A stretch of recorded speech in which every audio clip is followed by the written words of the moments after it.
Welcome back. Carole has a few things to say about you. We are fortunate enough to have Carole Rodoni as our guest, and we are going to talk about the submarkets that exist underneath this large market that everyone's talking about. Well, first of all, let's talk real estate generally. It's always a good real estate market. There's never a bad real estate market. It's always good for somebody. Sometimes it's a seller's market, sometimes it's a buyer's market, sometimes it's in between.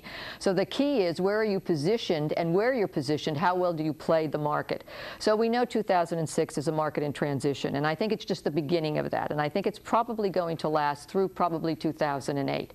But we don't have one real estate market. So when you look at these numbers and we look at appreciation, I think sellers and buyers out there have to be very cognizant of the fact that it depends upon price, location, inventory, basically, buyer confidence, whether they want the lifestyle, school districts of specific areas. Because we actually have still multi-offer markets going on, where people are out there still paying over list, and those sellers have still went to heaven. They have the wind of the 2005 market still behind them. Then we have some areas where it's almost flat, where we're at appreciation that has been flat during the year. It doesn't seem to be growing and probably will end the year flat.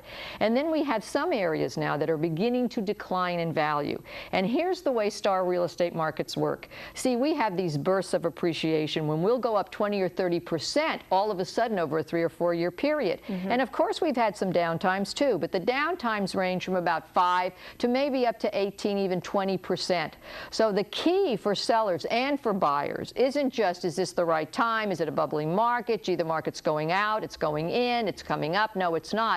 It's, you have to understand what market you're in. So I think the first thing for sellers is, okay, we have a real estate market. Now what segment of the real estate market are you in? Because that has to drive, one, your pricing strategy, whether you're a seller or buyer, and two, it's going to have to drive what happens to you in this real estate market and your expectation as you move out through the next 3 to 5 years.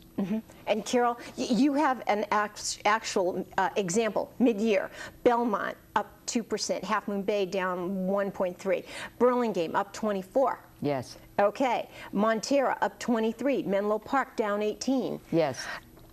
Very segmented. Very segmented. It's absolutely amazing what we're seeing across the board, and that's happening in every county in the San Francisco Bay Area. And I think it's driven a lot by lifestyle, because when you look at, let's say, Burlingame, you know, in Burlingame, everybody wants to be there. They love to walk up Burlingame Avenue. It's kind of a lifestyle issue. I'll give you the Saratoga-Los Gatos example. Same thing. Los Gatos is down slightly. No, Los Gatos is up tremendously. You know, people like it. They like to walk to town. The Victorians, the being able to have the kind of the rural plus a little bit of the urban, whereas Saratoga is down a little. So it just depends. But see, it doesn't mean that it's a bad market. So I guess what I would say about it is, when you look at sellers in this market, and I think it's very key for sellers to understand a couple of things. You need to play with this market. You can't play against it. See, if you're in an appreciating market and you overlist your property, it's not a good thing, but it's not a deadly game, because you have appreciation to buffer you. In a market where there's some appreciation but a different buyer, not just willing to write the check and never ask about whether there's terms, conditions, appraisals, etc., you have to be careful, because here's what's going to happen. I think sellers have a lot of power in this market that they don't realize, and the power they have is to keep this market viable. What we're seeing that absolutely drives me crazy in this market is that sellers still want to live in the rearview mirror, all right, and they're feeling remorse because they think they missed the market. What did they miss? Anybody that bought a home in the last 4 years has 20, 30, 40% appreciation in a world giving us 5% in stocks and 1% at a bank. Get down on your hands and knees and take that with you. Get out of the seller side, get into the buyer side. Hello, there's your opportunity. And I also tell these sellers, look, quit overpricing these properties, because what you're doing then is you have to get in the reduction and discount business.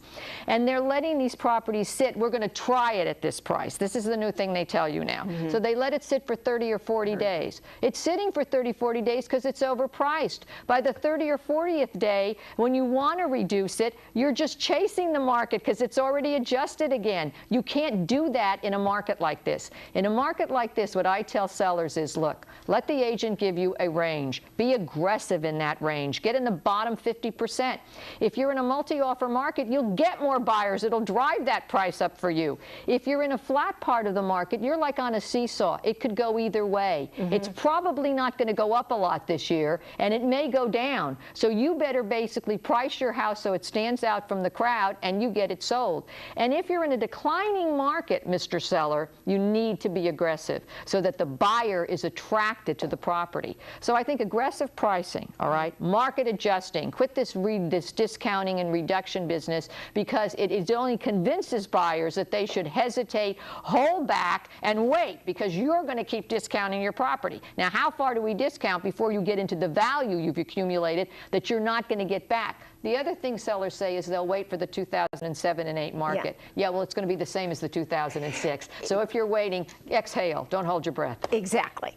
And with that, we're going to go to one more break. And if you have any questions on what Carole has said, don't forget to get into Trends and Issues. Send me an email or call me, and I will make sure she comes back as a guest in the Trends and Issues, and we answer those questions. Thanks.